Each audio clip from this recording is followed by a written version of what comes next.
fase, yaitu fase yang pertama itu ada fase pasca operasi atau yang sering disebut juga dengan perioperatif phase, yaitu adalah praoperasi. Untuk fase yang kedua itu ada fase intraoperasi dan yang ketiga itu ada fase pasca operasi. Lanjut, Pak.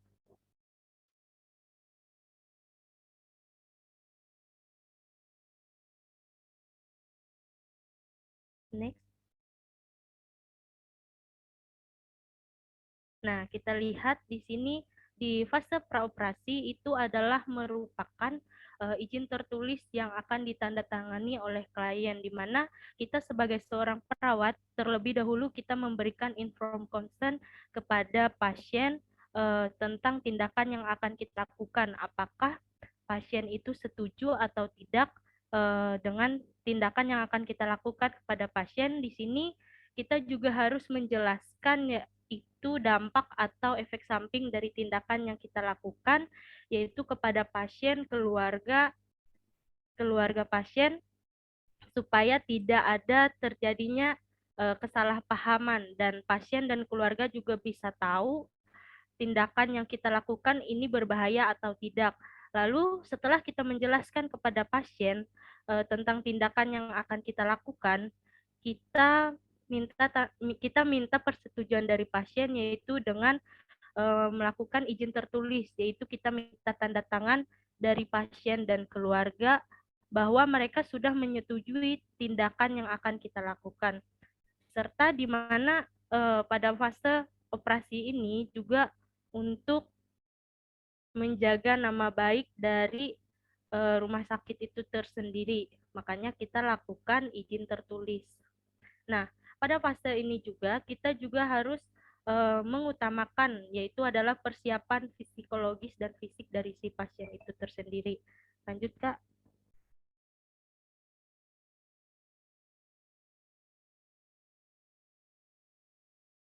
Lanjut ke fase intraoperasi, di mana fase intraoperasi ini adalah kita sudah masuk ke bagian atau ruang bedah. Nah, atau sering kita sebut dengan fase masuk ke fase tahap kerja, di mana kita akan melakukan tindakan keperawatan kepada pasien, yaitu biasanya itu dengan memasang infus, memberikan medikasi intravena dan lain-lain. Lalu perawat juga harus mengutamakan keselamatan atau menjaga keselamatan pasien selama prosedur pembedahan berlangsung. Next, Pak.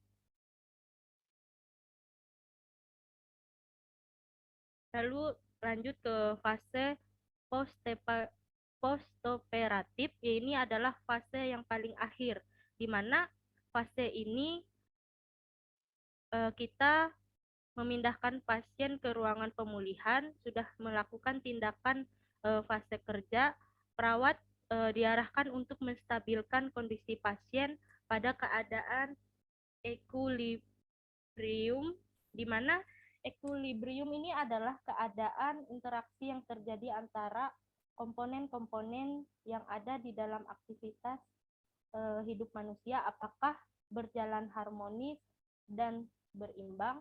Jadi kita harus melihat apakah pada saat pasien sudah melakukan operasi, kita melihat kondisi fisiologis pasien itu tersendiri, apakah mengalami gangguan atau tidak, seperti mengalami kecemasan setelah melakukan pembedahan atau tidak, atau seperti semula atau seperti orang-orang biasa. Lalu upaya yang dapat dilakukan perawat yaitu diarahkan untuk mengantisipasi dan mencegah masalah yang kemungkinan muncul pada tahap ini.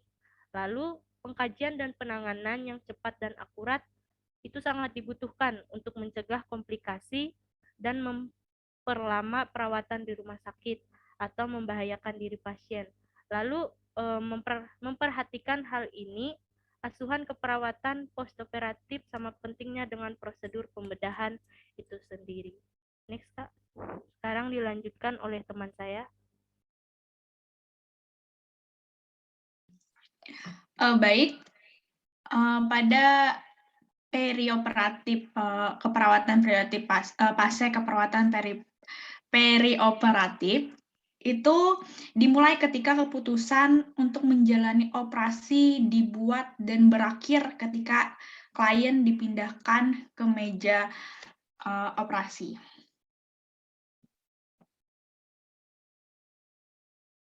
Selanjutnya,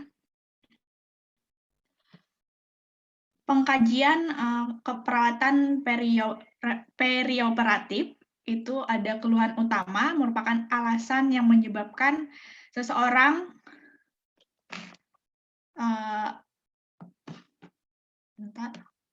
seseorang anak dibaca atau didampingi oleh orang tuanya ke RS.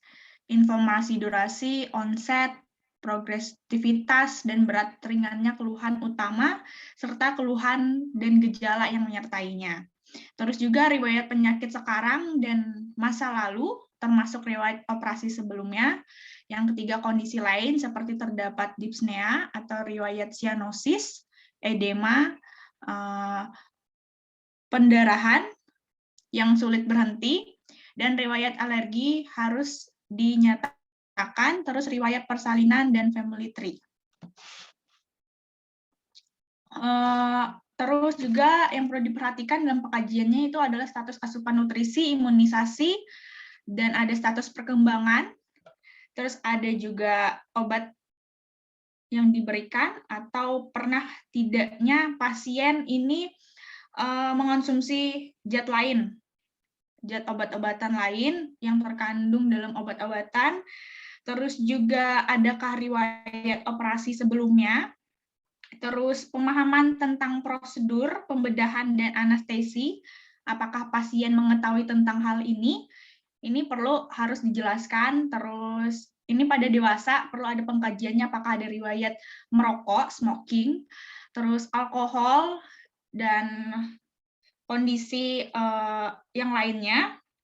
Terus coping-nya juga perlu diperhatikan, sumber sosialnya juga, dan juga kebutuhan hidup serta budaya dari pasien perlu kita kaji. Terus untuk physical assessment-nya, tujuannya adalah untuk identifikasi bagian mana yang akan menjalani operasi dan meyakini bahwa sistem organ yang lain dalam keadaan sehat. Itu perlu kita kaji, terutama pada head to toe, kardiovaskular sistemnya, sistem respirasi, terus sistem renal, sistem neurologi, terus sistem muskuloskeletal, terus status nutrisinya perlu kita kaji, dan kita pemeriksaan dilakukan pada anak itu, pemeriksaan perlu sangat pendampingan orang tua.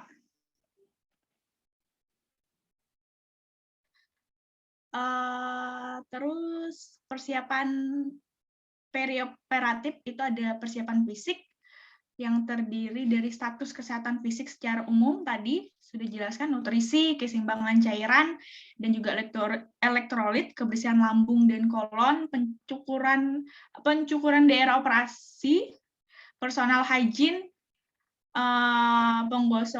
pengosongan kandung kemih, latihan praoperasi, itu masuk dalam persiapan fisik. Terus ada persiapan penunjang seperti radiologi, lab, biopsi, KGD, dan pemeriksaan laboratorium lainnya. Terus ada pemeriksaan status anestesi, ini perlu diperhatikan juga. Dan informed consent, persiapan mental, psikis, itu sangat perlu diperhatikan, apalagi pada anak, dan juga premedikasi. Selanjutnya dilanjutkan oleh teman saya, Henry. Silahkan. Oke, terima kasih. Baik, kita akan lanjut ke slide selanjutnya.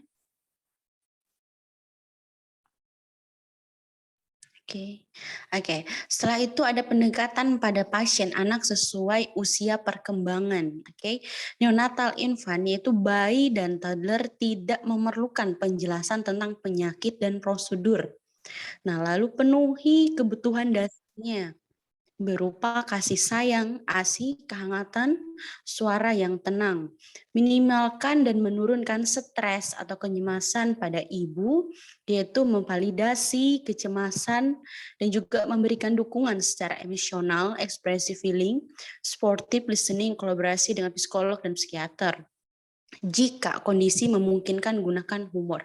Jadi pada anak ini kita tidak perlu memberikan penjelasan karena masih kategori anak, maka bisa kita menjelaskan kepada orang tuanya, ibu atau ayahnya. Oke, next. Oke, terus masuk lagi ke masa toddler, di mana kita tuh mendukung ibu untuk melakukan kegiatan dengan anak seperti rutinitas di rumah, yaitu meminimalkan stres anak akibat perubahan. Lalu kita juga dukung orang tua untuk selalu bersama anak, dan juga orang tua harus menemani anak saat induksi anestesi sampai anak tertidur dan harus di samping anak saat terbangun dari anestesi di ruang pacu. Lalu gunakan kata-kata yang sederhana kepada anak sehingga selama pengajian untuk membangun. Lalu di sini ada beberapa, itu mendengarkan bunyi jantung adik. Bagaimana kalau saya mendengarkan bunyi jantung mama dulu, kayak bercanda, kayak saling berkomunikasi antara anak dan ibunya. Oke, next.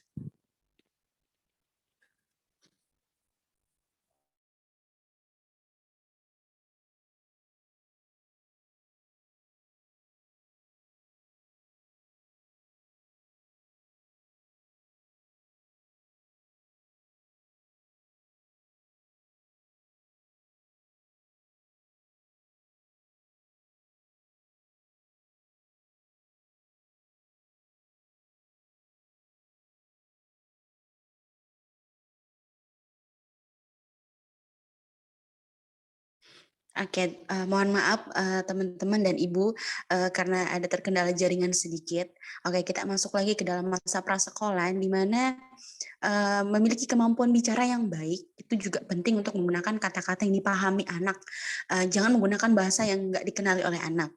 Lalu kita juga menggunakan kata bius, anestesi, atau dibuat pingsan. Gunakanlah kata akan membuat adik tertidur. Kalau kita bilang kita mau bius adik, otomatis dia nggak paham. Kalau nggak paham, mungkin takut gitu. Kalau takut nangis gitu.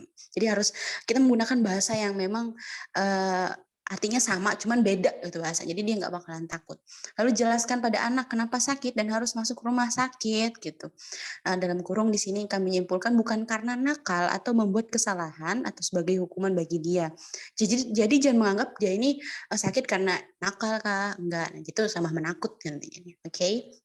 Lalu kita juga berbicara dengan pandangan sejajar dengan anak. Nah, libatkan orang tua saat berbicara dengan anak. Oke, next. Nah, setelah itu kita bisa juga menggunakan benda-benda boneka. Nah, boneka seperti boneka anatomi, mainan-mainan medis. Nah, itu bisa kita gunakan untuk menghibur si anak. Lalu stetoskop juga bisa kita praktekkan. Kita main bonekanya jadi pasien, terus anaknya jadi dokter, itu bisa. Terus dan juga sampaikan ke anak bahwa saat dokter melakukan operasi, adiknya udah tidur gitu. Nah, jadi kita jelaskan pelan-pelan, gunakan bahasa sehari-hari yang mudah dia mengerti. Oke, next. Oke.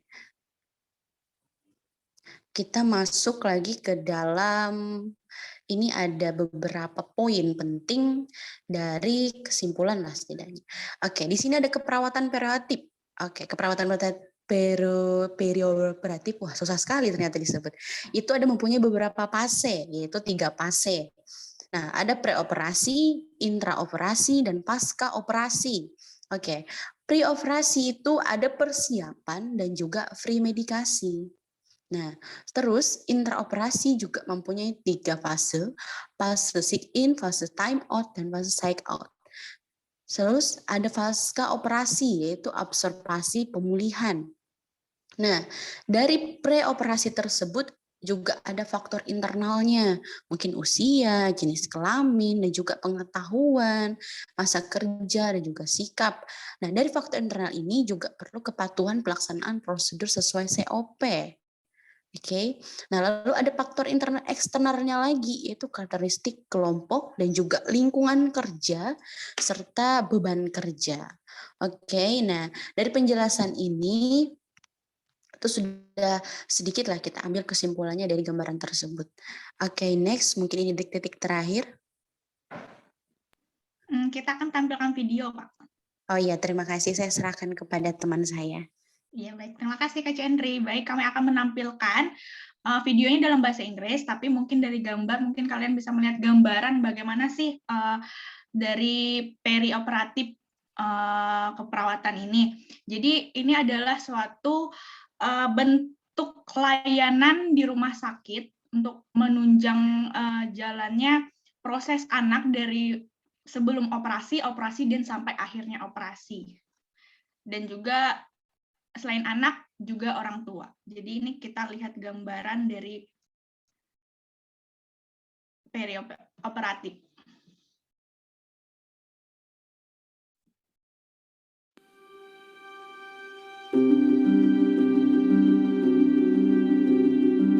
Working here at Seattle Children's, the emphasis on teamwork is huge. The whole group is supporting each other so that we can best support our patients and our families, and I think that's an incredible environment to be a part of. People come from every place from around the hospital, ICU, emergency room, surgical, medical, rehab. And so you have a collaboration of the best brains in the hospital coming into perioperative services to make surgery a better experience and have better outcomes for kids. And that's a cool team to be a part of. There are so many services we do here and so many procedures that we help children with. And when you are a part of that team helping these kids to get better or just to get some kind of care, you feel like you're doing something.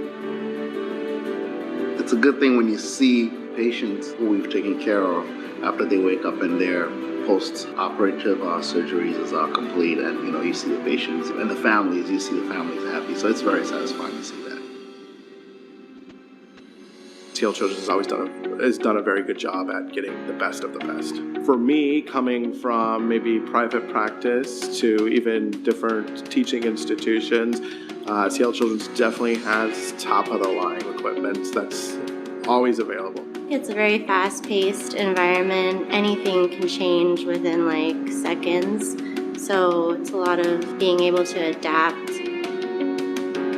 It was a big learning curve. The people here at Seattle Children's, from the attendings, the doctors to my coworkers, they've been very helpful, teaching me different things, how things are done here. We are very close to each other, so we can care for each other. So if you have a bad day and I come to your room, I have to check on you. What's going on? So what can I do to make your day better? We have lots of different interests. You could find people to go to eat with. You could find people to cook with. You could find people to go for a hike with, go for dog walks with, meet up at a park. So it's truly a diverse group of people. There's so much good food and coffee down here, and it's just nice to walk outside and be surrounded by green and water when you're on your off days.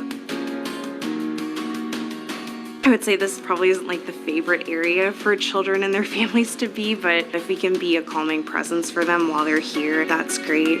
It's a really good place to work.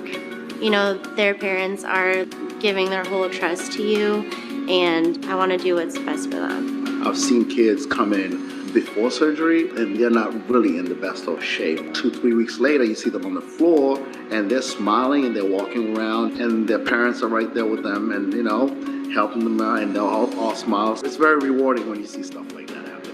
Even though you're only with kids for a short amount of time versus a surgical nurse on a floor in an ICU where kids are there for days or months, we only have kids sometimes for an hour at a time, but they remember us.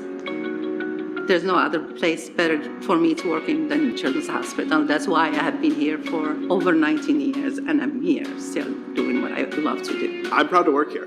When people ask me what we do, I'm proud to say that I'm a Seattle Children's employee.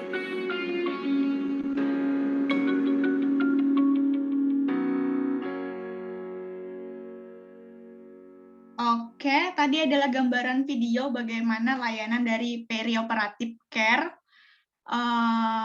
layanan perioperatif care. Jadi ini adalah sebuah layanan yang dimana seluruh anggota, ya tadi kalian lihat dari nama-namanya ada perawat di PICU, terus ada anestesi. Mereka itu sering berkolaborasi dalam layanan perioperatif care, yaitu dalam perioperatif care, yaitu pendampingan dan pembinaan klien dan keluarga, terus support dan dukungan, terus advokasi, juga kontrol lingkungan, penyediaan sumber daya, terus perawatan yang akses, dan juga monitoring psikologi dan psikososial dari klien itu sendiri. Itu aja dari kelompok kami, terima kasih. Baik, terima kasih kepada kelompok, luar biasa tadi ya. Selain tadi lewat presentasi juga diberikan video untuk lebih pemahaman bagaimana situasi dari ruang perioperatif itu seperti apa. Kalau di luar negeri, wah banget ya, bagus banget. Jadi anak-anaknya, apalagi pediatrik ya, setelah operasi mungkin tidak akan merasa sedih, cemas, dan lain sebagainya ya, karena tadi disediakan mobil-mobilan, jadi bisa kelilingin ruang perioperatifnya ya. Beda sama di Indonesia ya. Oke, terima kasih pada kelompok. Silahkan nanti jika ingin bertanya di kolom chat ataupun langsung menghidupkan videonya atau menghidupkan mic-nya untuk bertanya kepada kelompok. Dipersilahkan kalau ada yang ingin bertanya.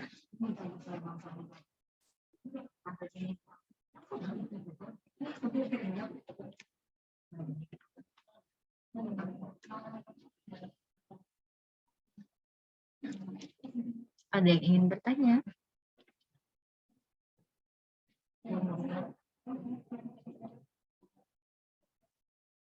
Mungkin nggak mau pulang, kata Sendri. Mau di ruang perioperatif aja ya, atau mobilnya yang dibawa pulang ke rumah, mobil-mobilannya.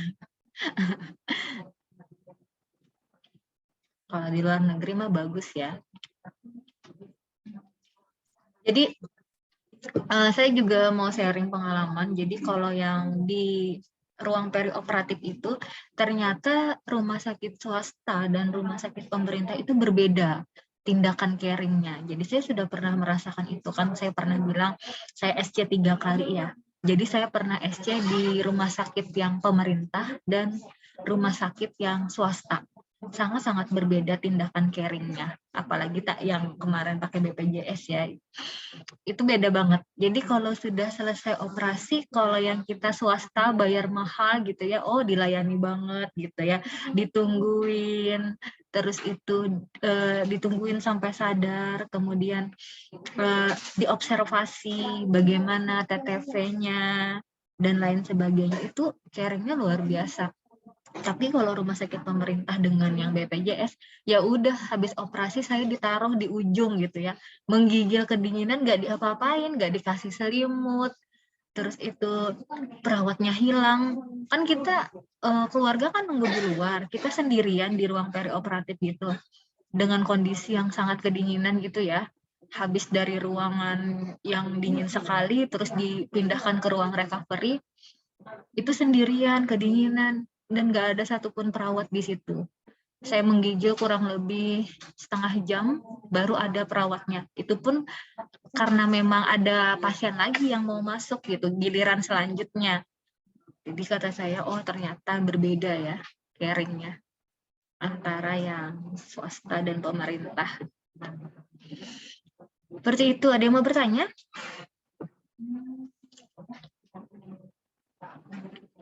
Jadi nanti kalau buat kalian, dimanapun kalian bekerja, entah itu memang di rumah sakit pemerintah ataupun nanti bekerja di rumah sakit swasta, ya jangan membeda-bedakan jenis pasiennya gitu ya. Memang bekerja dengan hati, dengan caring. Karena kita tidak tahu, siapa tahu orang yang kita rawat itu dokter, perawat yang memang lebih tahu gitu ya. Jadi bersikaplah adil kepada semua pasien kita nanti. Tidak ada pertanyaan nih? Sudah sangat jelas atau masih setengah ngantuk akibat tadi malam nonton Korea itu? Masih dalam proses memahami, Ibu. Oke, silakan nanti kalau misalkan di tengah proses memahami ada pertanyaan, silakan ya. Ya, silakan dilanjutkan kelompok selanjutnya.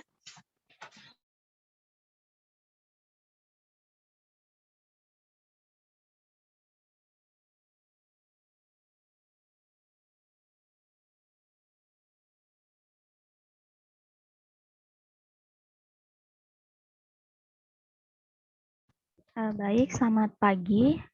Apakah suara saya terdengar? Jelas, Kak. Ya, baik.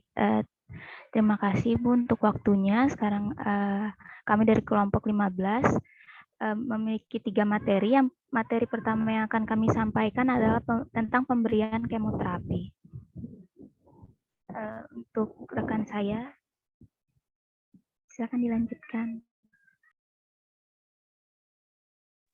Iya, baik. Di sini saya akan menjelaskan tentang kemoterapi. Apa sih kemoterapi? Kemoterapi adalah proses pengobatan dengan menggunakan obat-obatan yang bertujuan untuk membunuh atau memperlambat pertumbuhan sel-sel kanker. Banyak obat yang digunakan dalam kemoterapi.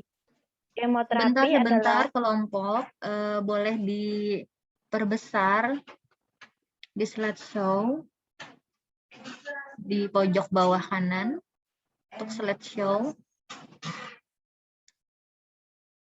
Dipencet dulu enable Iya. editingnya, Kak. Ya.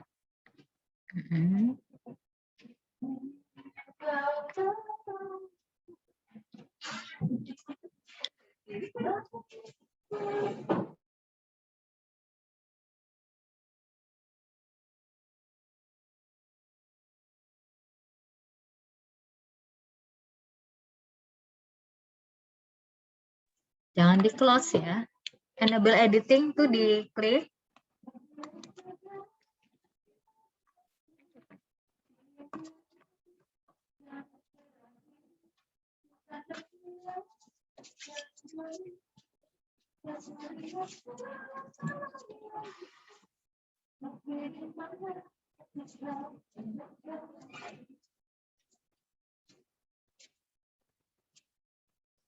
Maaf teman-teman dan Ibu, sedikit ada kendala, Bu.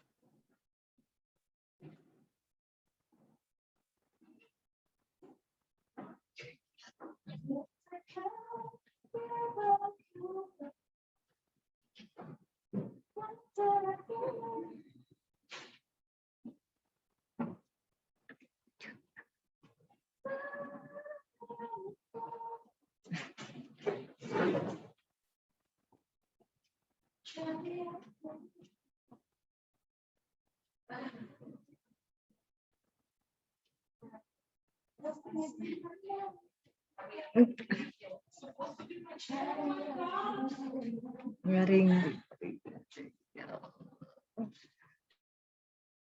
Udah bisa.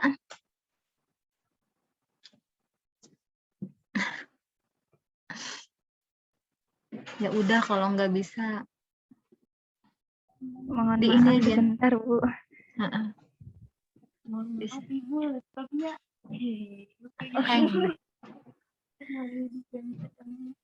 Ya udah kalau teman-temannya bisa lihat aja nggak ukuran seperti itu. Kalau sudah bisa lihat ya nggak apa-apa ya. Nggak usah di slideshow.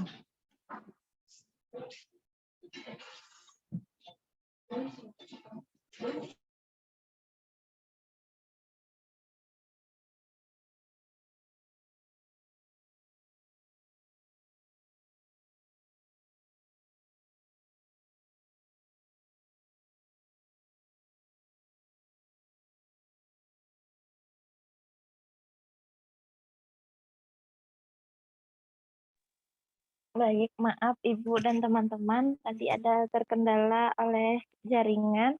Jadi, saya di sini akan melanjutkan apa sih kemoterapi. Kemoterapi adalah proses pengobatan dengan menggunakan obat-obatan yang bertujuan untuk membunuh atau memperlambat pertumbuhan sel-sel kanker. Banyak obat yang digunakan untuk kemoterapi. Kemoterapi adalah upaya untuk membunuh sel-sel kanker dengan mengganggu fungsi reproduksi sel. Kemoterapi merupakan cara pengobatan kanker dengan jalan memberikan zat atau obat yang mempunyai khasiat membunuh sel kanker. Yang kedua, ada jenis obat anti kanker dan kemoterapi kanker.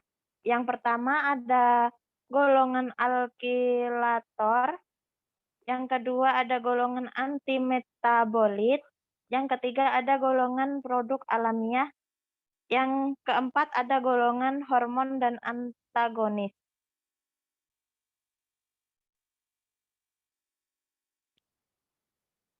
Selanjutnya ada mekanisme kerja obat anti kanker dan kemoterapi kanker. Sebagian besar obat kanker yang digunakan saat ini bekerja terutama terhadap sel-sel kanker yang sedang berproliferasi. Semakin aktif sel-sel kanker tersebut berproliferasi, maka semakin peka terhadap sitostatiska. Hal ini disebut kemoresponsif. Sebaliknya, semakin lambat proliferasinya, maka kepekaan semakin rendah. Hal ini disebut kemoresisten. Selanjutnya akan dibahas dengan Kak Grace. Silakan Kak Grace.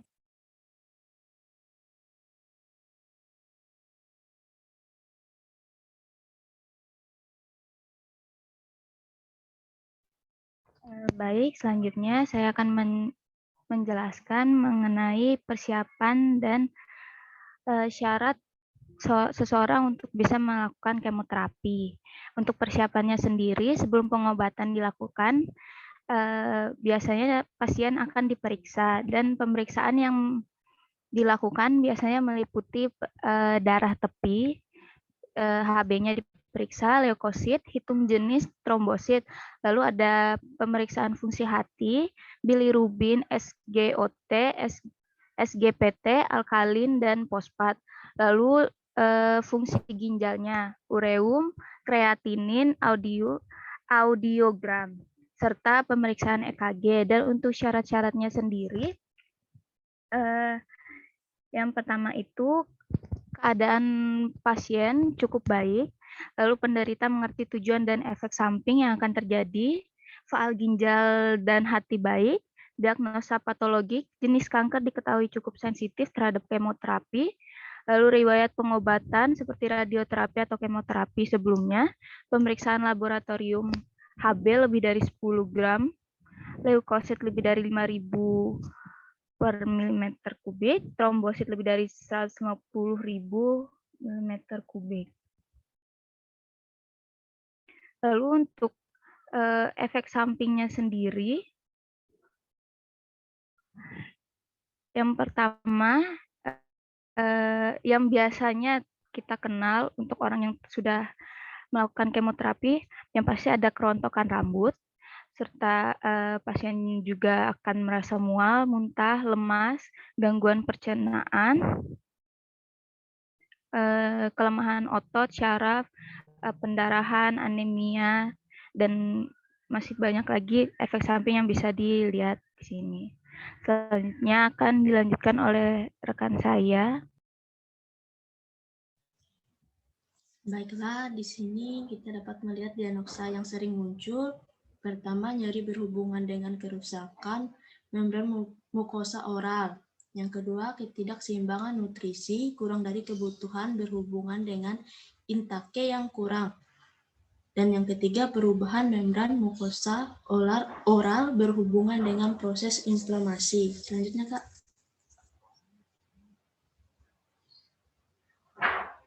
Kak Grace, selanjutnya. Di sini juga ada kesimpulan, kemoterapi sebagai salah satu terapi pilihan untuk neoplasma, penggunaannya pada anak haruslah bijaksana karena biasanya efek samping yang beraneka ragam, juga karena indeks terapeutik yang sempit. Penggunaan kemoterapi sesuai dengan luas permukaan badan. Namun demikian pada bayi, di mana luas permukaan badannya lebih besar daripada orang dewasa. Perhitungan dosis dilakukan dengan berat badan. Cara pemberian kemoterapi biasanya sebagai kemoterapi ajuvan kemoterapi operatif, dan juga sebagai kemoterapi dosis tinggi. Resistensi obat merupakan salah satu rintangan utama dalam pengobatan dengan kemoterapi.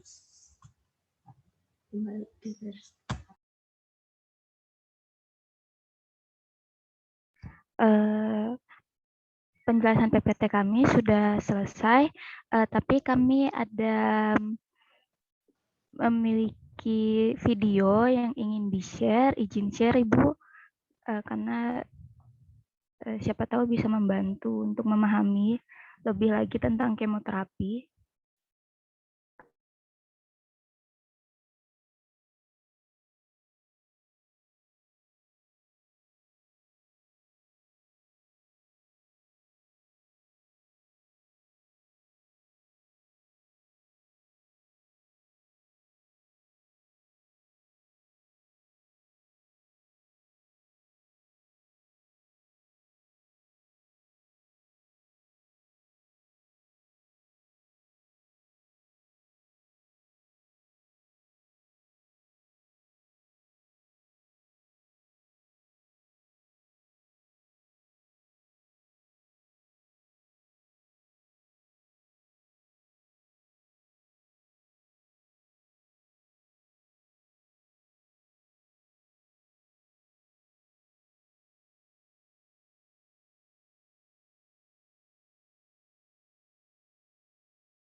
Essentially, these medicines cause some level of harm to all cells in the body, even healthy ones, but they reserve their most powerful effects for rapidly dividing cells, which is precisely the hallmark of cancer.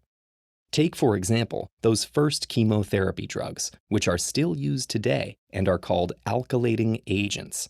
They're injected into the bloodstream, which delivers them to cells all over the body. Once inside, when the cell exposes its DNA in order to copy it, they damage the building blocks of DNA's double helix structure, which can lead to cell death unless the damage is repaired.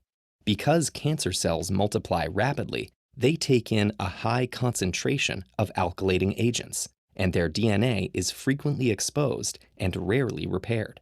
So they die off more often than most other cells, which have time to fix damaged DNA and don't accumulate the same concentrations of alkylating agents. Another form of chemotherapy involves compounds called microtubule stabilizers. Cells have small tubes that assemble to help with cell division and DNA replication, then break back down. When microtubule stabilizers get inside a cell, they keep those tiny tubes from disassembling. That prevents the cell from completing its replication, leading to its death. These are just two examples of the 6 classes of chemotherapy drugs we use to treat cancer today. But despite its huge benefits, chemotherapy has one big disadvantage. It affects other healthy cells in the body that naturally have to renew rapidly. Hair follicles, the cells of the mouth, the gastrointestinal lining, the reproductive system, and bone marrow are hit nearly as hard as cancer. Similar to cancer cells, the rapid reproduction of these normal cells means that they're reaching for resources more frequently and are therefore more exposed to the effects of chemo drugs. That leads to several common side effects of chemotherapy, including hair loss, fatigue, infertility, nausea, and vomiting. Doctors commonly prescribe options to help manage these side effects, such as strong anti-nausea medications.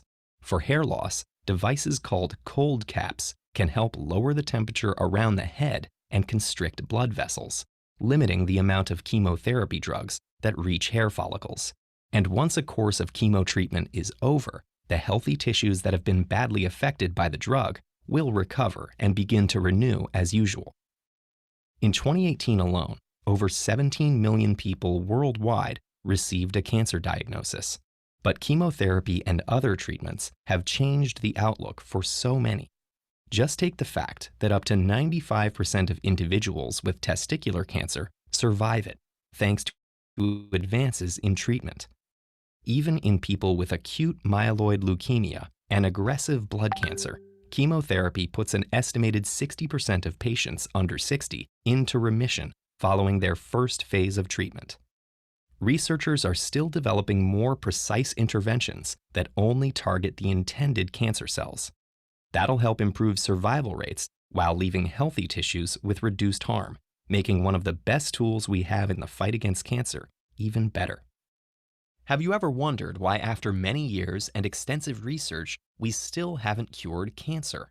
Take a closer look at this particular medical challenge with our deep dive on the quest for a cure.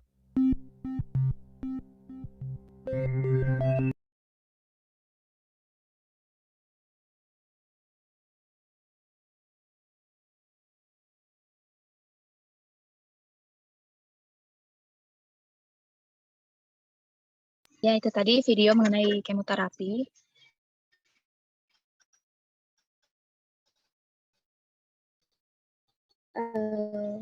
Apakah waktu kami masih ada, Ibu? Sudah habis? Oke. Sudah ya, berarti sudah selesai ya. Kelompok, ada lagi yang mau ditampilkan?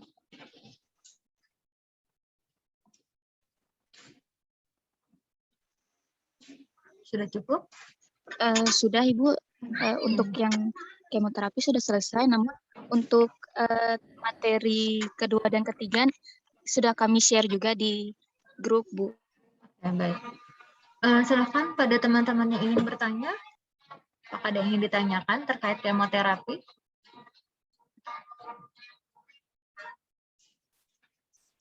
Saya, Ibu. Ya, silakan. Selamat pagi, perkenalkan nama saya Elena Cecilia, saya dari kelompok 1. Saya izin bertanya kepada kelompok yang mempresentasikan kelompok kemoterapi.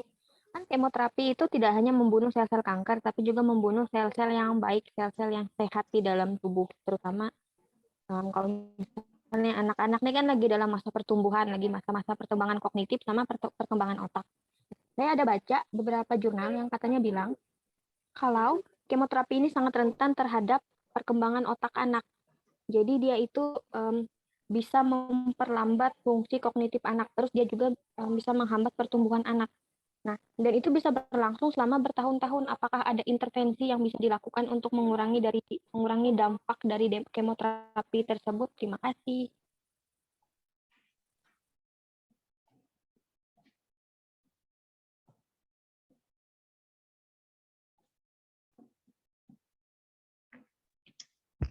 Baik, kami ulang pertanyaan dari Kak Ellen ya. Biasanya untuk efek kemo kan rentan terhadap perkembangan anak, dan pertanyaan Kak Ellen, intervensi yang bisa mengurangi dari untuk menghambat perkembangan fungsi kognitif anak menghambat pertumbuhan, mengurangi dampak tersebut. Baik, untuk pertanyaan dari Kak Ellen kami tampung dulu untuk kami diskusikan bersama dulu ya Kak Ellen. Terima kasih. Terima kasih.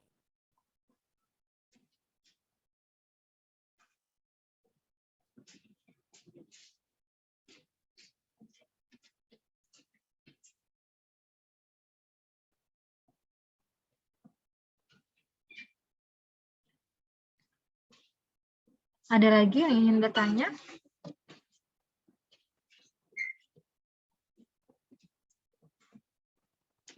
Ada Yatno yang bertanya di kolom chat menanyakan apa kesenjangan sosial yang terjadi pada pasien di saat dia melakukan kemoterapi khususnya bagi dirinya sendiri dan keluarga. Kesenjangan sosial.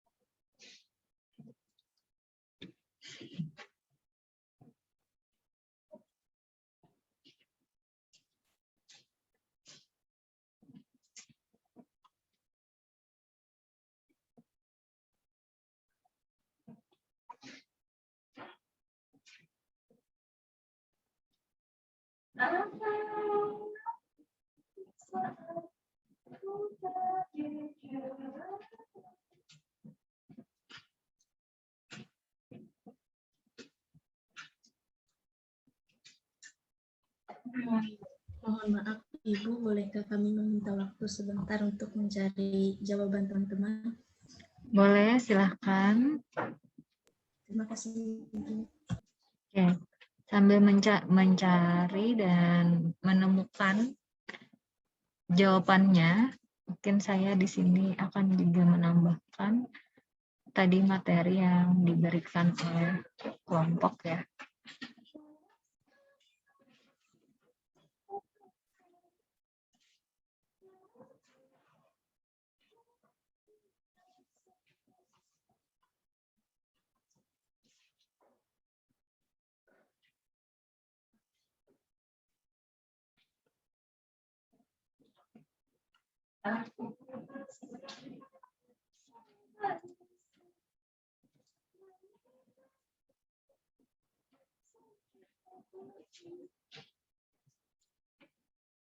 Saya izin share screen.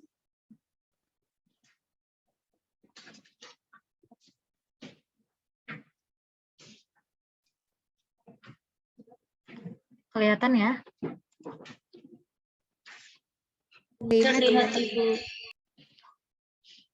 Ya, mungkin tadi sudah panjang lebar, sudah dijelaskan oleh kelompok. Mungkin saya hanya menambahkan sedikit saja tentang tadi terkait perioperatif, terutama pada anak ya. Untuk perioperatif sendiri yang secara umum, kenapa kita harus melakukan perawatan perioperatif? Karena biasanya pasien-pasien ini ketika dia baik itu mau dilakukan prosedur pembedahan ataupun mau penanganan, pengobatan dan lain sebagainya, pasti dia akan merasa cemas, gitu ya, terhadap baik penyakit, tindakan operasi ataupun pembedahan. Karena cemasnya ini karena apa? Karena dia berekspektasi bahwa apakah bisa sembuh ataukah nanti tindakan operasinya menimbulkan kecacatan pada dirinya atau bahkan bisa meninggal. Jadi kecemasan ini bisa karena pengen sembuh, takut cacat ataupun meninggal.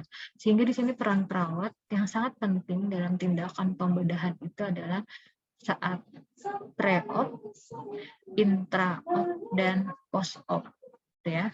Jadi perawat tidak hanya sebelum dan saat di ruang operasi menemani pasien, tapi juga setelahnya. Karena setelahnya ini yang penting dalam pasien kondisi recovery. Ini yang sangat diperlukan oleh pasien kita. Perawatan perioperatif ini digunakan untuk menggambarkan keragaman dari fungsi keperawatan yang berkaitan dengan pengalaman pembedahan saat pre, intra, dan post. Ya. Jadi yang namanya perioperatif itu dari tindakan sebelum operasi, selama operasi berlangsung, dan setelahnya. Semua rangkaian itu disebut dengan keperawatan perioperatif.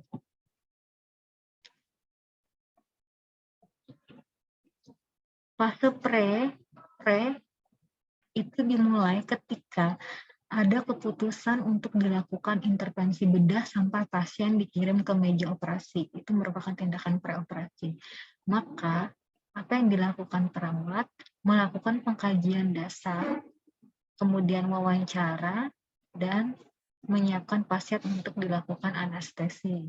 Itu peran perawatnya ya. Kemudian pada saat intraoperasi, itu adalah tindakan dimulai ketika pasiennya masuk ke instalasi bedah sampai dia dipindahkan ke ruang pemulihan. Kalau tadi kan dari dia di depan nih sudah dinyatakan bahwa dia akan dilakukan tindakan operasi, sampai di depan meja operasi itu tindakan pre-op. Kalau yang intra-opnya itu dari dia masuk ke instalasi bedahnya sampai dipindahkan ke ruang pemulihan nanti. Peran perawat di sini adalah bisa pemasangan IV kateter, pemberian obat secara intravena, terutama obat-obatan mual muntahnya, gitu ya, melakukan pemantauan kondisi fisiologisnya. Jadi harus mengobservasi TTV pasien selama dilakukan tindakan operasi dan menjaga keselamatan pasien. Sedangkan untuk post-op atau pasca operasi itu dimulai dari ruang pemulihan atau recovery room sampai dengan evaluasi tindak lanjut. Sampai dia ke rumah nanti gimana. Gitu ya. Maka peran perawat di sini adalah mengkaji efek anestesinya gimana, masih adakah atau enggak gitu ya. Kemudian penyuluhan mengenai makanan apa saja yang boleh diberikan, makanan apa saja yang mempercepat proses pemulihan, penkes tentang nutrisi di sini. Kemudian rujukan lanjut itu misalkan ada komplikasi ataupun misalkan mau proses pemeriksaan lebih lanjut. Misalkan setelah operasi kan biasanya tuh ada datang lagi ya ke sini mau lihat bagaimana kondisi jahitannya dan lain sebagainya, itu juga masuk ke tahap pasca operasi.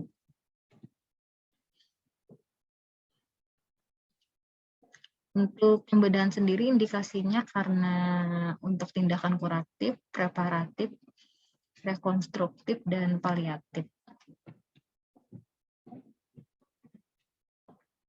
Kemudian, sudah kemudian.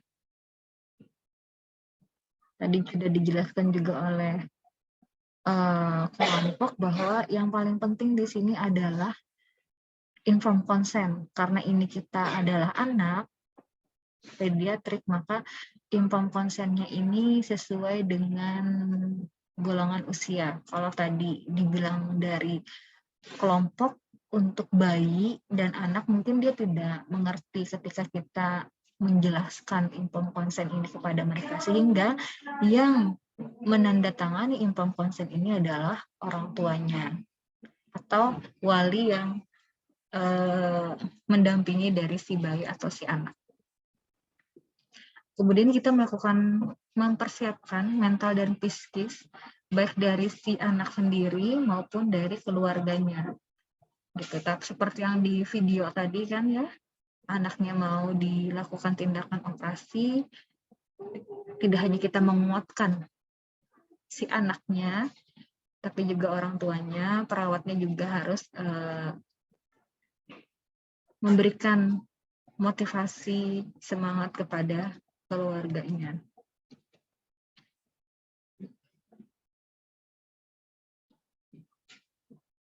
Ini tindakan operasi, pasca operasi. Ini tidak perlu ya, masalah keperawatannya biasanya kalau di pre-op itu adalah nyeri berhubungan dengan karena penyakit sebelumnya, cemasnya berhubungan dengan kurangnya informasi terkait tindakan yang akan dilakukan, dan risiko kekurangan volume cairan. Untuk intervensinya nanti dibaca sendiri. Kalau selama intraoperasi itu biasanya Diagnosis yang bisa diangkat adalah resiko infeksi berhubungan dengan prosedur invasif, adanya luka insisi, dan resiko injury berhubungan dengan lingkungan eksternalnya. Karena pajanan dengan peralatan, instrumen dari alat-alat operasinya, ataupun karena penggunaan obat-obatan anestesinya. Kemudian untuk post-op biasanya yang ditakutkan itu adalah jalan napas yang tidak efektif, kemudian gangguan pertukaran gas, ada nyeri setelah dilakukan tindakan pembedahan, kemudian kerusakan integritas kulitnya, resiko injury, kemudian defisit volume cairan, kemudian ketidakadekuatan pengeluaran eliminasi, karena biasanya kan dipasang selang kateter ya pasiennya, jadi gangguan dalam eliminasi urin. Kemudian intoleransi aktivitas, efek dari anestesi, kemudian defisit perawatan diri, dan kurang pengetahuan biasanya ya. Intermesinya silahkan dibaca sendiri. Kemudian juga tadi kelompok ada mengemukakan terkait tindakan perioperatif ini biasanya berbeda antara masing-masing usia, baik itu dia infant, toddler, preschool, school, sampai usia remaja. Jadi pendekatan kita sebagai perawat pun pasti akan berbeda sesuai dengan usia perkembangan anak. Jadi kalau dia dari neonatus dari dia lahir, infant, sampai dia bayi, ya, maka apa yang harus dilakukan tidak memerlukan tadi penjelasan tentang penyakit dan prosedur, tidak perlu. Jadi langsung memberikan penkes ini atau penyuluhan ini kepada orang tua atau wali dari si anak tadi. Kemudian penuhi kebutuhannya, kasih sayangnya, ASI, ketenangan suara, ya. Minimalkan atau turunkan kecemasan ibu atau pengasuhnya dengan memberikan dukungan emosional, kemudian mendengarkan. Jika kondisi memungkinkan, tadi gunakan humor, jadi sambil berbicara atau bercanda ya perawat perioperatifnya. Kemudian berikan usapan lembut, kemudian bisa dikasih dot atau selimut hangat pada bayinya dan pada bayi atau neonatusnya, karena di ruangan perioperatif sendiri itu sangat dingin sehingga kita bisa memberikan kehangatan kepada bayi dan anak melalui pemberian selimut. Kemudian berikan mainan yang bergerak, berwarna, dan mengeluarkan suara untuk distraksinya, seperti yang pada gambar ini. Perawatnya biasanya kan beda ya baju di ruangan perioperatif dengan yang baju di ruangan perawatan biasa gitu. Mereka punya pakaian khusus. Kalau misalkan di luar negeri itu bajunya beda-beda gitu. Nanti pas di ruangan intraoperasinya beda lagi. Jadi seperti ini misalkannya merah bajunya. Jadi untuk mendistraksi si baby-nya supaya tidak terlalu menangis, tidak terlalu cerewet, apalagi mau nanti dilakukan atau diberikan anestesi, maka diberikan distraksi dengan mainan yang bergerak atau berwarna. Kemudian meminimalkan stres akibat perpisahan, jadi orang tua tetap bisa masuk ke dalam ruangan pre-op, jadi bukan ruangan intraoperasi ya, tapi ruangan pre-op. Di situ orang tua masih bisa mendampingi anak. Dan boleh pengasuh ataupun orang tua membawa benda-benda kesukaan si anak supaya meminimalis stresnya ketika di ruang pre-op itu ya.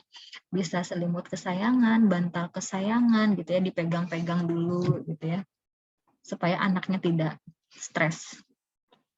Kalau di usia toddler 1-3 tahun biasanya mendukung ibu untuk melakukan kegiatan dengan anak seperti rutinitas di rumah untuk mengurangi stres pada anak. Misalkan anaknya suka dibacakan buku cerita, jadi boleh saat di ruang yang pre-op tadi, ibunya mendampingi anak sambil dibacakan buku cerita. Jadi boleh aktivitas-aktivitas yang sering dilakukan di rumah itu juga dilakukan di sana untuk mengurangi stres anak. Dukung orang tua, minimalkan perpisahan pada anak, karena mereka apalagi usia bayi itu dia sangat separation anxiety-nya itu tinggi ya, perpisahannya tinggi. Kalau toddler dia stranger anxiety-nya tinggi, jadi ketakutan dengan orang baru itu juga tinggi. Jadi orang tua harus menemani anak, terutama saat dilakukan anestesi sampai anak tertidur dan harus.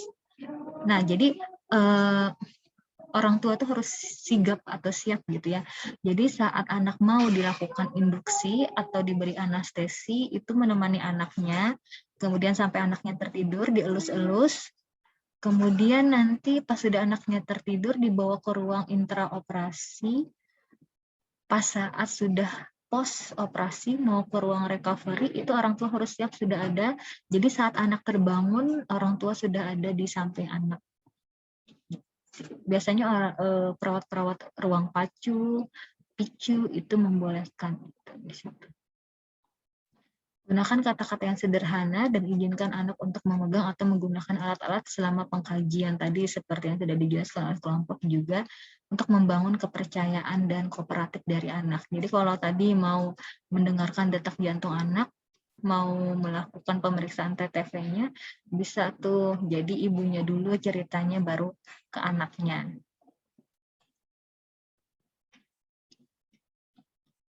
Untuk usia prasekolah itu biasanya karena mereka sudah punya kemampuan untuk bicara, prasekolah ini kan 4-6 tahun ya. Jadi mereka sudah bicaranya sudah baik, sudah bisa komunikasi dua arah. Jadi bisa gunakan kata-kata yang lebih familiar yang mereka pahami apa gitu. Jangan anestesi kan bahasa medis ya. Tuh.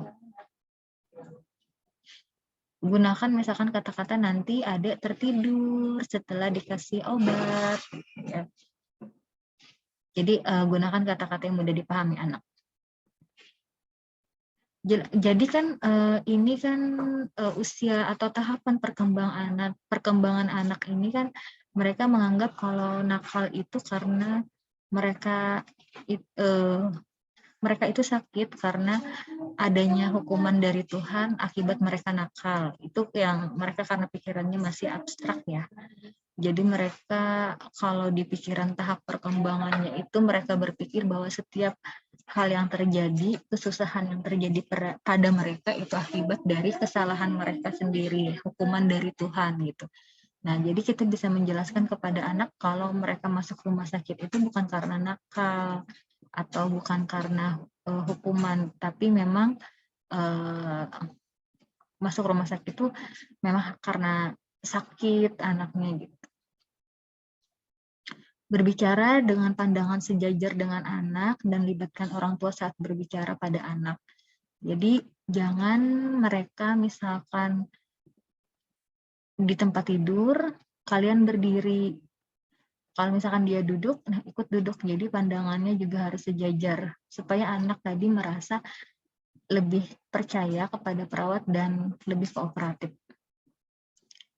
Bisa menggunakan boneka anatomi dan mainan-mainan peralatan medis itu supaya mereka tidak takut tadi karena stranger anxiety-nya tinggi kan.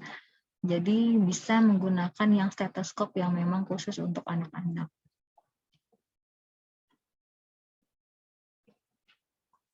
Kalau anak usia sekolah biasanya mereka sudah paham konsep sakit, kemudian mereka sudah bisa mengekspresikan apa yang mereka rasakan. Jadi kalau misalkan sakit, mereka bisa mengungkapkan hal tersebut. Maka di sini peran dari perawat dan orang tua adalah mendukung untuk menunjukkan lebih banyak bertanya kepada anak.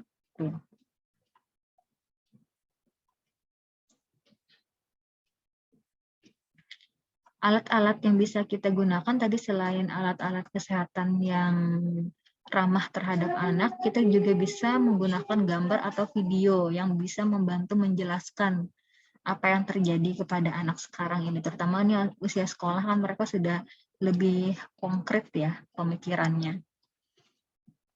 Meminta izin pada anak, misalkan saya mau mengukur nadinya, tekanan darahnya, adik mau yang mana dulu gitu. Tanyakan pada anak terkait strategi copingnya. Bisa setelah ini apa, misalkan adik itu suka apa, menggambar atau main game atau nonton kartun. Ya, jadi nanti setelah mereka di ruang recovery room tadi seperti yang contohnya juga pada video. Jadi mereka setelah dilakukan tindakan operasi di ruang recovery, mereka bisa setelah itu bermain sesuai dengan apa yang mereka sukai. Bermain game, lihat kartun, mendengar musik supaya tadi membantu dalam teknik distraksinya.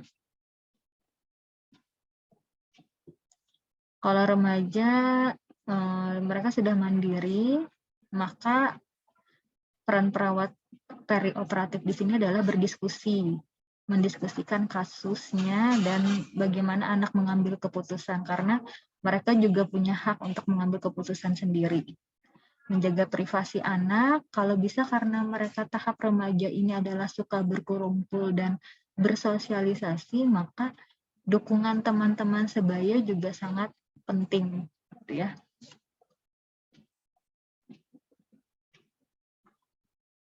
Itu tadi untuk yang sesuai dengan tahapan perkembangan usianya.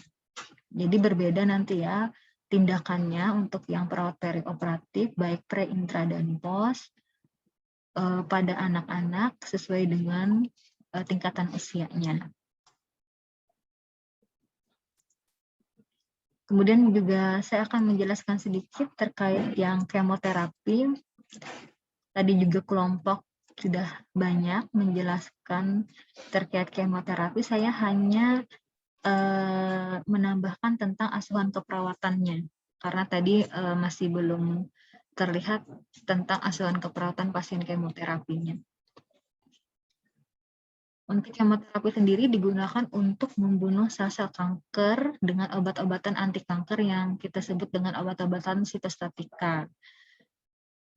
Biasanya ini sifatnya adalah kuratif maupun paliatif pada pasien-pasien yang end of life atau pasien-pasien dengan kondisi kronik terminal. Peran perawat kemoterapi itu biasanya melakukan pengkajian, memberikan edukasi, berkoordinasi dalam asuhan, melakukan asuhan secara langsung, memanajemen, terutama ini yang penting adalah poin 1, 2, 3, 4. Poin 5 adalah memanajemen efek samping dari kemoterapi. Karena tadi sesuai dengan pertanyaan temannya, oh efek kemoterapi ini kan banyak bla-bla-bla terhadap sosialnya gimana gitu ya. Kemudian terapi suportif. Nah, khususnya untuk perawat anak sendiri, itu yang perlu ditekankan adalah prinsip family center care dan traumatic care. Family center care artinya kita melibatkan keluarga atau orang tua dalam perawatan anak. Jadi selama anak dilakukan tindakan kemoterapi, kita juga melibatkan orang tua. Kadang-kadang nih orang-orang tua yang dia dirawat, contohnya di rumah sakit Ulin ya, di sana di ruang hemato-onkologi anaknya itu orang tuanya lebih pandai daripada misalkan ada mahasiswa nurse misalkan ya, dinas di sana baru pertama kali kan.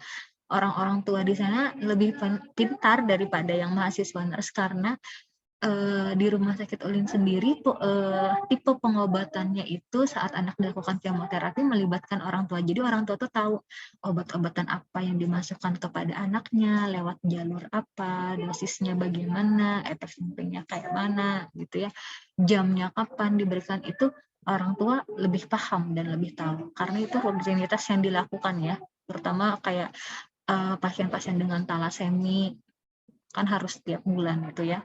Mereka harus transfusi darah. Kemudian anak-anak dengan ALL, itu orang tua sangat paham. Kemudian traumatic care. Nah, salah satu teknik traumatic care di sini misalkan tadi untuk mengurangi rasa takut atau traumanya, maka komunikasi ini disesuaikan sesuai dengan tingkatan usianya, tumbuh kembangnya. Kemudian bisa juga kita melakukan terapi-terapi komplementer yang membantu untuk meningkatkan kualitas hidup anak saat anak sesudah menjalani kemoterapi. Misalkan seperti yang kemarin sudah saya sharingkan adalah melakukan hypnoparenting untuk memotivasi, meningkatkan motivasi anak melalui sugesti tadi, bahwa tidak boleh merasa rendah diri, tidak boleh merasa gangguan terhadap citra tubuh. Nah, untuk meningkatkan motivasi anak itu bisa dilakukan hypnoparenting dalam pemberian sugesti. Atau misalkan kemarin saya bilang juga dilakukan pemijatan atau Swedish massage pada anak-anak, karena kan kalau secara patofisiologi kemarin sudah disampaikan oleh kelompok, misalkan pada anak ALL dia itu mengalami nyeri tulang, nyeri sendi dan tulang gitu ya. Ditambah lagi dengan kemoterapi, pasti anak merasa tidak enak pada bagian badan, sehingga salah satu contoh tindakan terapi komplementer seperti pemijatan atau Swedish massage itu membantu untuk tubuh anak supaya lebih fit gitu. Nah, seperti itu. Atau juga terapi-terapi play terapi, terapi bermain itu juga bisa dilakukan untuk mengurangi traumatic care-nya. Kemudian tanda dan gejala biasanya yang dialami anak setelah dilakukan kemoterapi itu adalah anemia, kemudian leukopenia atau leukositosis, dan trombositopenia. Kemarin juga sudah kita pelajari ini tanda-tanda leukopenia, trombositopenia itu apa? Seperti memar, dia sering memar ya. Kena benturan sedikit aja memarnya tuh kayak orang dipukul yang habis main tinju gitu. Kemudian bibirnya luka-luka pecah-pecah, gusinya gitu. Itu salah satu tanda dari trombositopenia dan leukopenia. Dan banyak lagi ya contoh-contoh tanda dan gejalanya. Kemudian efek samping kemoterapi yang sangat sering ditemui itu adalah mual, muntah, cemas, imunosupresi, penurunan daya tahan tubuh ya. Makanya kenapa mereka sering lemas, letih, lesu, fatigue, anoreksia, diare, dan stomatitis atau mukositis. Maka apa yang perlu diperhatikan oleh perawat terhadap adanya tanda dan gejala tersebut, maka perawat mempunyai peranan penting dalam mengkaji dan menangani masalah-masalah yang dialami pasien pasca kemoterapi, seperti melakukan dukungan psikososial kepada orang tua dan anak, kemudian memenuhi kebutuhan nutrisinya, memenuhi kebersihan kulit, mulut, dan gigi, karena biasanya 30-70% anak yang post kemo itu biasanya mengalami mukositis atau yang saya bilang tadi itu bibirnya pecah-pecah berdarah, kemudian perlukaan pada bagian gusi. Jadi kebersihan kulit, mulut, dan gigi itu sangat penting. Dukungan psikososialnya itu gimana? Jadi misalkan tadi membentuk komunitas. Jadi misalkan mereka sama-sama dirawat di ruang hematologi itu, maka biasanya perawat di sana itu menjadwalkan nih bagi anak-anak itu adanya play terapi atau terapi bermain di hari apa, nanti anaknya dikumpulkan tuh sama-sama mereka. Jadi untuk mencegah terjadinya gangguan pada tumbuh kembang mereka, maka misalkan aja pada kognitif ya, biasanya kognitif tadi yang mengalami gangguan. Jadi anak-anaknya dikumpulkan untuk diberikan play terapi atau terapi bermain, entah itu menggambar, mewarna gitu. Untuk anak-anak remaja atau anak-anak usia sekolah biasanya itu didatangkan dari rumah sakit sendiri, mendatangkan bisa psikolog, kemudian bisa guru untuk mengajari berhitung, mengajari membaca, mengajari menulis gitu ya, supaya mereka tetap fungsi kognitifnya tetap baik. Kemudian juga yang ada beberapa penelitian yang menerapkan storytelling atau mendongeng. Nah, jadi fungsi kognitifnya tetap bisa dipertahankan walaupun mereka dalam kondisi di hospitalisasi. Ya, itu salah satu bentuk dukungan psikososialnya. Oral care-nya berdasarkan dari jurnal yang saya dapatkan ada beberapa jenis terapi yang bisa dilakukan selain terapi medis ya. Mungkin terapi medis dikasih salep gitu ya untuk mencegah mukositisnya. Ada juga beberapa hasil penelitian menyatakan bahwa terapi madu, nah topikal seperti 20 mg madu itu bisa dioleskan ke seluruh mukosa termasuk rongga mulut bagian dalam untuk melembabkan. Jadi ada bagian atau kandungan dari madu itu yang fungsinya untuk sebagai moisturizer atau melembabkan dan membunuh bakteri-bakteri penyebab bau mulut. Jadi madu ini sangat efektif. Kemudian ada mouthwash yang memang dia tidak non alkohol gitu, supaya untuk membantu menyegarkan, mengharumkan dari mulut si anak. Bisa kita melakukan pembuatan mouthwash sendiri dengan kombinasi antara madu dan air. Dikumur selama 30 detik. Atau kita kasihkan lip care. Kalau cewek nih pasti tahu lip care ya. Atau lip balm ya, tahu ya. Untuk mencegah kekeringan pada bagian bibir, biasanya itu bisa dikasihkan. Ini bisa dilakukan sebanyak 3 kali dalam sehari. Nah, masalah-masalah keperawatan apa saja yang muncul ketika anak-anak dilakukan post-op itu biasanya gangguan rasa nyaman, nyeri. Karena kan mereka harus dilakukan penusukan tuh untuk memasukkan obat kemonya, maka pasti nyeri. Kemudian risiko tinggi infeksi tadi karena mereka mengalami tadi leukopenia, trombositopeni, di mana memang sel-sel imun di dalam tubuh itu disupresi gitu sehingga resiko tinggi sekali infeksi. Lalu ada gangguan nutrisi, kurang dari kebutuhan karena mereka biasanya mengalami anoreksia setelahnya itu ya. Jadi nutrisi ini sangat terganggu. Namun biasanya kalau di rumah sakit Ulin sendiri ya, kalau mereka anak-anak yang post kemo itu biasanya dikasih vitamin penambah nafsu makan. Makanya kenapa mereka di sana gendut-gendut, tapi gendutnya bukan gendut yang gendut sehat gitu ya. Nah, gendut karena obat gitu. Jadi mereka dikasihkan vitamin untuk membantu meningkatkan nafsu makannya. Lalu masalah yang muncul juga kelemahan karena itu akibat kemo itu ya. Banyak energi yang berkurang gitu, jadi mereka juga mengalami kelemahan, gangguan integritas kulit, gangguan rasa nyaman, cemas, dan gangguan gambaran diri serta peran diri. Nah, ini salah satu contoh peralatan atau kits dari kemoterapi. Di dalamnya di sini ada jubahnya. Biasanya nanti kalau kalian suatu saat dinas di ruang hemato-onko, di mana di sana ada prosedur untuk kemoterapi, maka kitnya ini nanti isinya itu adalah baju pelindung biasanya ya. Sampai itu tuh ibaratnya kalau pernah lihat yang kalau sekarang ini namanya hazmat, nah ya hampir-hampir mirip kayak hazmat seperti astronot gitu ya.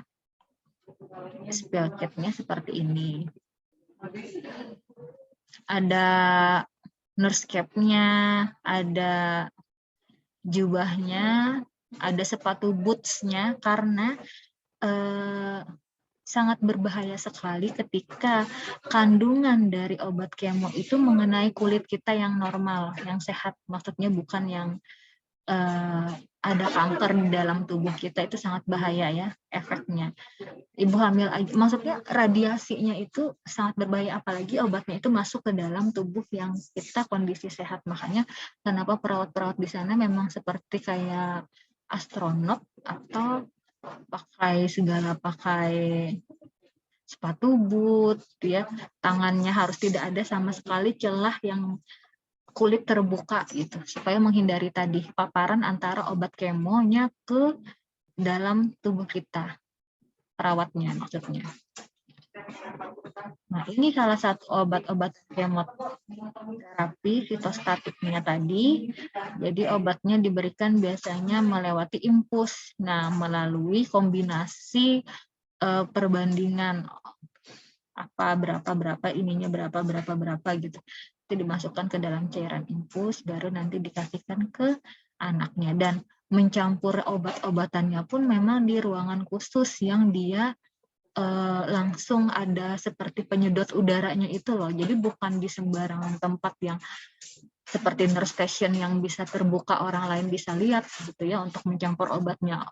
Jadi harus ada ruangan khusus yang dia memang udara yang di dalam sana itu untuk pencampur obat itu langsung keluar, langsung khusus keluar, enggak yang terkurung di dalam ruangan itu karena berbahaya kalau terhirup gitu. Mencampurnya pun seperti kita di dalam ada kayak kotak itu, tangan masuk seperti di dalam inkubator gitu ya. Cuma tangan yang masuk, jadi obatnya sudah ada di dalam, lalu baru kita campur-campur ini di dalam situ. Nah, yang boxnya tadi itu tersambung dengan yang aliran udara yang langsung keluar. Jadi seperti itu, supaya saking berbahayanya jenis obat-obatan ini, baik itu terhirup atau langsung terkena dengan kulit. Ini contoh obat-obatan statifnya, statifnya yang sudah dicampurkan. Ini untuk perhitungannya. Mungkin nanti ini sangat berguna ketika kalian saat sudah nurse ya. Ini untuk ngecek di hasil labnya. Ini salah satu contoh yang punya RSHS ya, Rumah Sakit Hasan Sadikin Bandung. Waktu dulu saya dinas di rumah sakit sana. Terima kasih, itu tambahan saja dari saya terkait materi kemoterapi yang mungkin juga sudah dijelaskan oleh kelompok tadi. Nanti PPT-nya juga akan saya kasihkan ke grup kita ya. Oke, itu aja tambahan dari saya. Semoga berkenan dan memberikan wawasan tambahan ilmu terkait kemoterapi serta perioperatif. Silahkan jika ada yang ingin bertanya kembali dan misalkan ada kelompok yang sudah menemukan jawabannya, dipersilakan untuk disampaikan ke teman-temannya.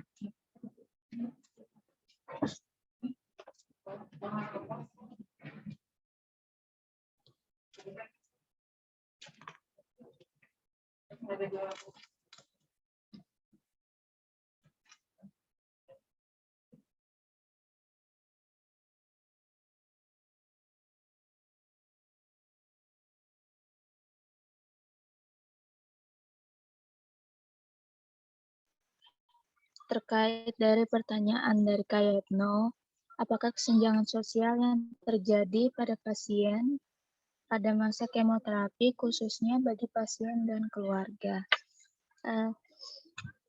Kalau menurut kelompok, untuk kesenjangan sendiri bagi pasien dan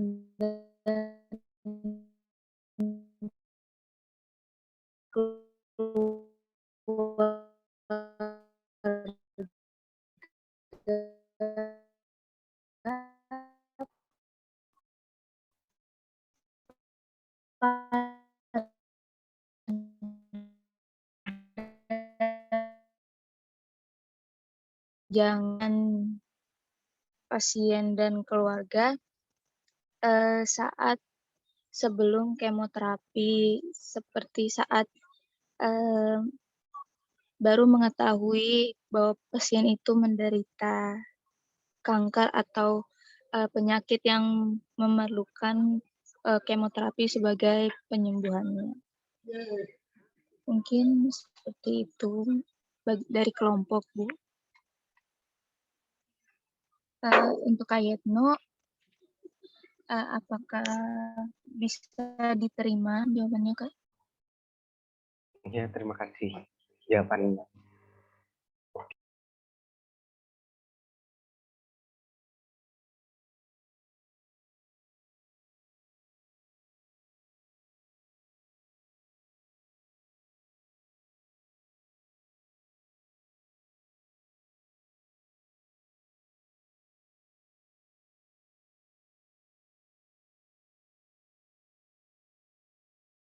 Gimana Yatno? Apakah sudah puas dengan jawabannya?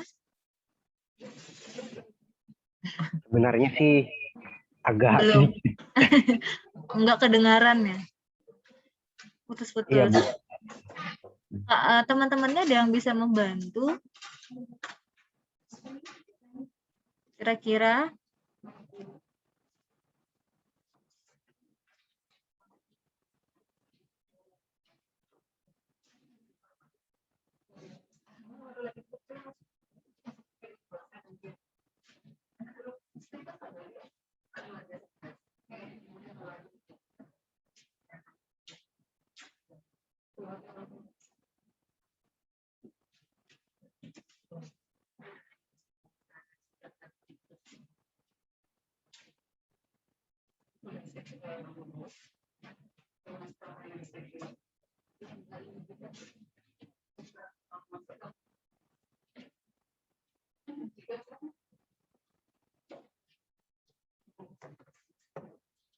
Ada teman yang bisa membantu?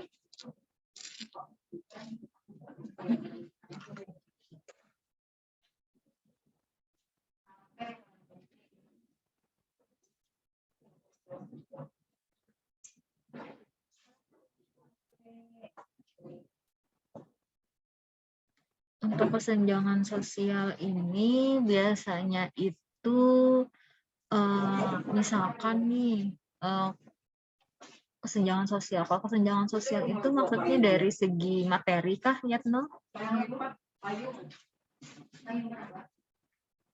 Dari segi pasiennya, Bu. Hanya nih putus-putus juga suara kamu nih, nggak masuk di telinga saya. Psikologisnya terganggu. Apa lah? Benar. Di chat aja Yatno, suara kamu putus-putus. Iya, Bu.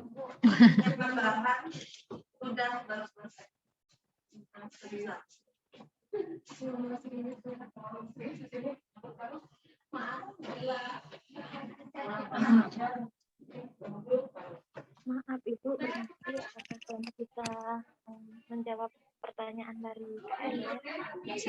Silakan.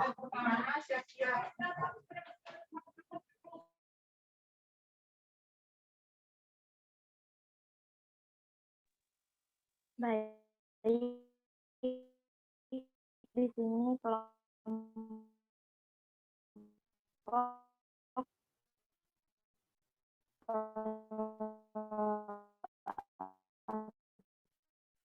akan menjawab pertanyaan dari KMM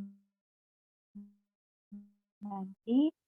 Setahun kemudian, beberapa jenis obat kemoterapi dapat merusak sel-sel pertumbuhan anak dan mencegahnya tumbuh dan berkembangnya sebagaimana mestinya. Seperti itu, Kak Ellen. Apakah ada satunya? Maaf, pertanyaan saya tadi itu apakah ada intervensi yang bisa dilakukan untuk mengurangi atau bahkan mencegah lah setidaknya mengurangi efek dari pengobatan itu gitu nah. Untuk intervensinya tadi beberapa sudah dijelaskan sama Ibu.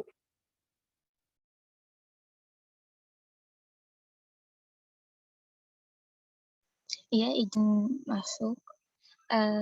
Untuk intervensi dari efek sampingnya sendiri dari kelompok,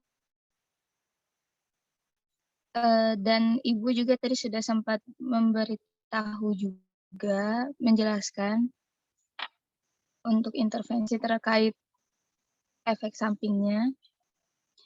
Mungkin kalau untuk efek samping yang kurang nafsu makan, itu biasanya tadi kata diberikan obat untuk penambah nafsu makan.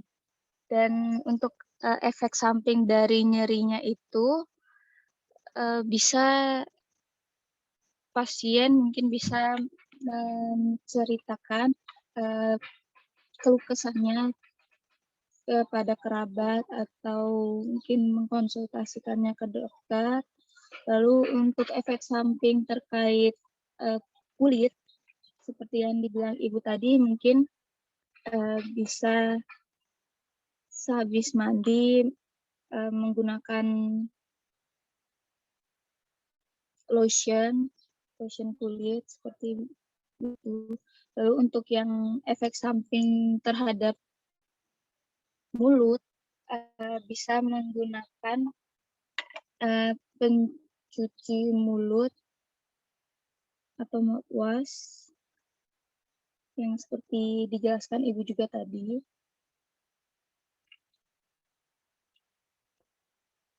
Bagaimana dengan Kak Ellen? Misi KG. Iya. Boleh Kak izin menambahkan? Bisa Kak. Oh ya, makasih.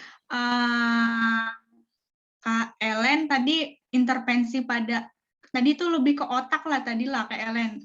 Apa namanya, fungsi otaknya tuh menurun kayak gitu Kak Ellen tadi itu dari pertanyaannya. Kalau nggak salah. Fungsi kognitif otaknya kan. Iya, Ya. Oke. Intervensinya itu kita melakukan kolaborasi. Biasanya yang setahu Tasya, dia akan melakukan kolaborasi dengan tim tenaga lainnya. Karena kan perkembangan anak ini kan nggak terlambat loh. Jadi bisa dilakukan dengan terapi, mungkin oleh tukang terapi.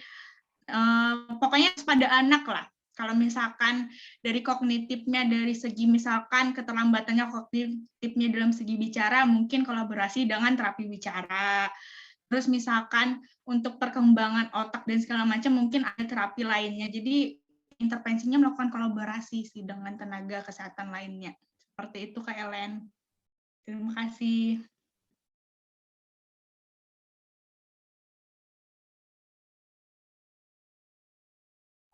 Terima kasih Kak Tasya.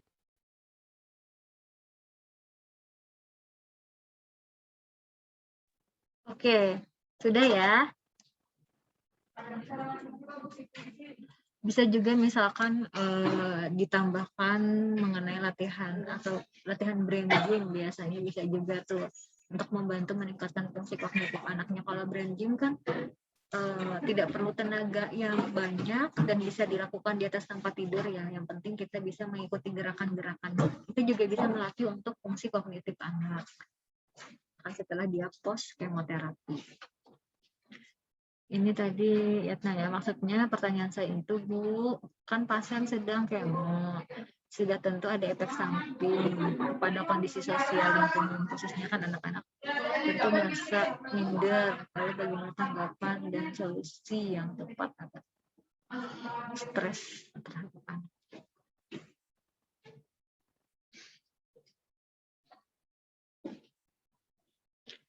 Ya itu tadi ya, kalau misalkan anak-anaknya dalam masa pengobatan kemoterapi, supaya tidak atau menghindari terjadinya stres pada anak dan keluarga, biasanya untuk anaknya sendiri itu memang ada jadwal untuk play terapi atau terapi bermain. Setiap harinya misalkan dijadwalkan seminggu dua kali. Jadi kalau kayak di Rumah Sakit ULIN tuh setiap hari Jumat itu ada cosplay. Jadi ada yang kayak orang pakai baju Power Rangers, pakai baju SpongeBob, pakai baju Doraemon. Nah itu dia cosplay, itu dia datang ke ruangan. Jadi nanti dia mendatangi anak-anaknya, main sama anak-anaknya. Nah itu setiap hari Jumat dilakukan. Kalau yang cosplay itu tadi. Kalau misalkan saya play terapi itu seminggu 2 kali, bisa melibatkan anak-anak nurse, biasanya anak-anak nurse yang sedang stase mahasiswanya, atau misalkan memang ada ruangan khusus dan perawatnya sendiri yang memberikan play terapi pada anak tadi, seperti misalkan mendongeng di sana ya, supaya mereka tetap ada interaksi antara pasien yang satu dengan pasien yang lain, tetap ada interaksi sosial lah dia, walaupun dia hospitalisasi di rumah sakit, tetap ada berhubungan dengan teman sebayanya, atau teman yang lebih tua darinya, atau teman yang lebih rendah usianya daripada dia gitu ya. Seperti itu bentuk interaksi sosialnya. Nah, untuk keluarganya atau dari keluarga sendiri, gimana supaya tidak stres Bu? Kalau pada keluarga sendiri ya itu tadi, mereka itu ada komunitas. Jadi orang-orang tua di sana itu memang ada komunitasnya. Komunitas anak orang tua dengan anak-anak yang seperti itu. Jadi mereka di sana saling berbagi informasi biasanya, kemudian sering curhat lah di sana ya, sering curhat biasanya antar orang tua bagaimana ini. Jadi ada komunitasnya supaya orang tua pun ketika menunggu anak di rumah sakit itu enggak stres juga. Dan kalau misalkan dari segi ekonomi biasanya memang itu ditanggung dari pemerintah menggunakan BPJS. Jadi untuk yang ekonomi sendiri mungkin tidak menjadi masalah bagi orang tua. Hanya saja yang kebanyakan itu yang dikeluhkan ada dari orang tua anak-anak dengan kondisi penyakit terminal ataupun kronik ini biasanya adalah masalah fasilitas atau transportasi. Jadi mereka itu kan biasanya dari pedalaman atau jauh yang dari luar Banjarmasin. Jadi tempat penginapannya, transportasi PP-nya, pulang perginya, karena ini kan harus terjadwal. Nah, itu biasanya yang menjadi kendala bagi orang tua kalau dari segi ekonominya. Jadi seperti itu ya, Yatno? Iya, Bu. Ya, ada lagi yang mau bertanya?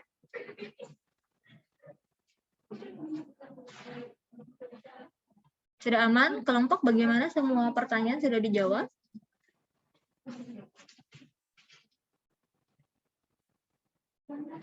Sudah ya? Udah semua, Ibu. Oke, baik. Mungkin ini adalah pertemuan terakhir kita di keperawatan anak 2, blok keperawatan anak ya, karena besok sudah ujian sumatif 2. Nah, untuk sumatif 2 sendiri, saya mengambil semua yang hasil dari presentasi kalian, diskusi, kemudian apa yang sudah saya jelaskan tidak jauh dari materi tersebut. Hanya saja mungkin saya buat seperti kasus gitu ya, supaya ada lebih tantangan sedikit dari kalian untuk critical thinking-nya ada gitu, untuk berpikir, oh kira-kira ini apa ya penyakitnya gitu. Jadi supaya ada lebih mikirnya sedikit, tidak teori-teori banget. Jadi seperti itu. Terima kasih atas waktunya semuanya. Silahkan bersiap belajar untuk menghadapi sumatif besok. Untuk sumatif enaknya jam berapa nih mulainya? Mau jam 5 pagi atau 5 subuh? 12 malam? Mau kapan maunya? Ibu saja. Hah? Apa tuh suaranya kayak ini delay? Maunya kapan? Jam 10 pagi?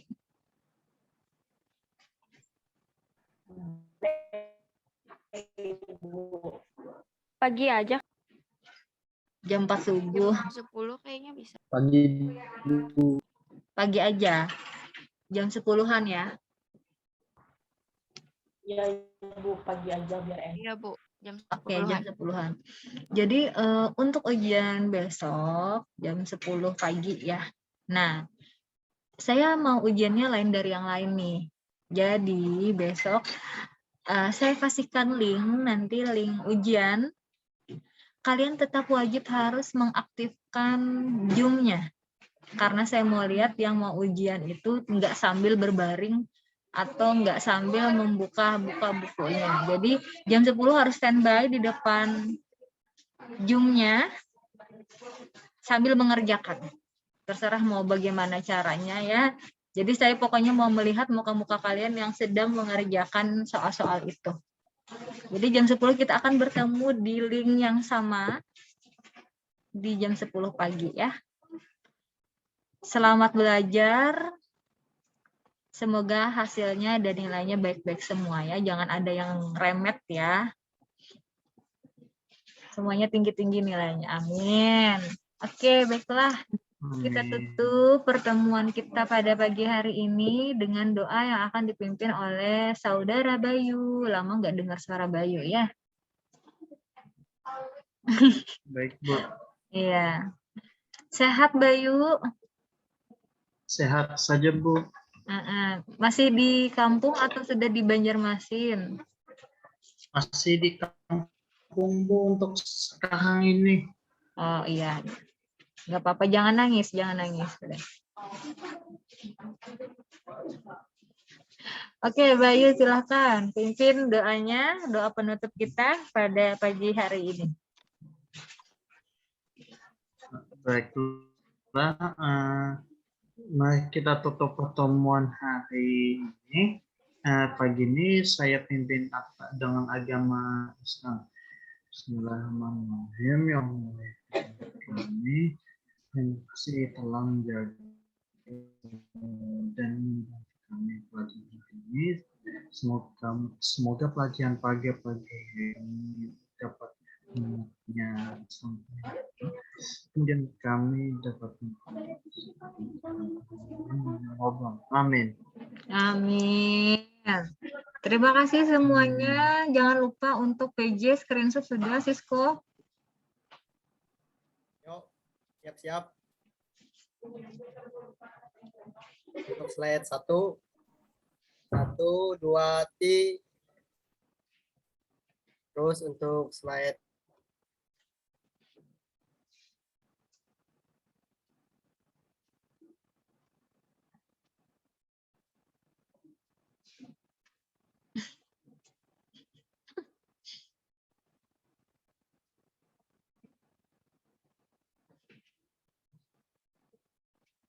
Sudah kasih skoni.